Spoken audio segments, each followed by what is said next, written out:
Le sujet de la rénovation des bâtiments scolaires est très important à Montpellier. Nous accueillons à peu près 25 000 enfants dans nos écoles maternelles et primaires. L'enjeu est donc très important et l'enveloppe budgétaire que nous avons affectée à ce que nous avons appelé le plan École 2030 a été dotée de 400 millions d'euros. D'abord la construction ou reconstruction d'équipements. Nous allons reconstruire sur site une école, l'école Mermoz. Nous venons de terminer l'école Voltaire-Pagnol pour 2,3 millions. Nous avons traité à la fois l'école maternelle, l'école primaire, le bâtiment, mais aussi les cours que nous avons désimperméabilisés et végétalisés.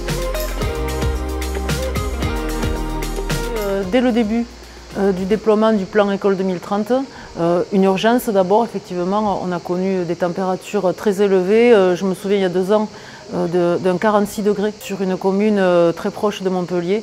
Donc forcément, rafraîchir les écoles, ça a été une priorité. Une des premières mesures qu'on a déployées, ça a été le fait d'installer une pièce rafraîchie dans chaque école. Ça ne suffira pas. On ira sur une réflexion, je pense, du réseau de chaleur urbain qui doit prendre le relais sur ces questions-là de confort d'été. Et je pense qu'à terme, il faudra quand même qu'on réfléchisse un petit peu à nos rythmes scolaires.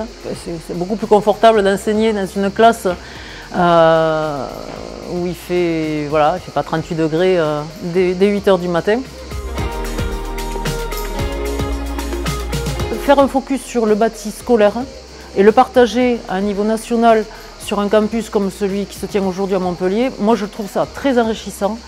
J'attends beaucoup aussi d'aller entendre les retours d'expérience de certains collègues, qu'ils soient élus ou dans les services des autres communes. J'ai envie de dire que c'est nous qui sommes les meilleurs prescripteurs de ce qu'on déploie sur les territoires. Donc oui, évidemment, ça fait du bien de sortir la tête un peu du guidon et d'aller écouter ce que font les copains ici ou là.